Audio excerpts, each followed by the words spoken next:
Hi, today we're going to be going over how to generate revenue projections for an opportunity in your growth suite. To start, let's log into the org. Once you're in the org, you can go to the specific opportunity you are looking to generate revenue projections for. Revenue projections will automatically get added for records which have the following fields filled out. It's going to be looking at, by default, total contract value, our work share, the start date of the opportunity, the award once it's been awarded, and then the period of performance.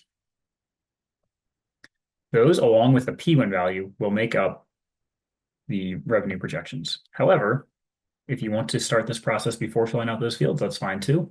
Up here in the top right, we can click on this drop down, or we can click on the revenue projection button.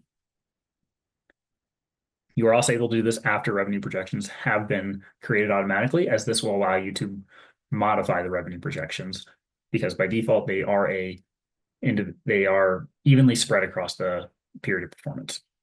You'll get a quick message making sure you do wish to modify the revenue spread. We'll click yes. And now it'll ask us how we want to spread the revenue out. First, it'll ask us which revenue we want to do, factored or unfactored. For now, we'll stick with unfactored. And then next, it'll ask us how we actually want to allocate these values. You could do it by dollar amount if you wish, or you could choose by percentage and allocate the percentage of the contract over the life cycle of it. So in this case, it looks like we have a 6-year contract, and we're able to actually modify these values. Say, we're getting 50% upfront and then 10% in the years that follow.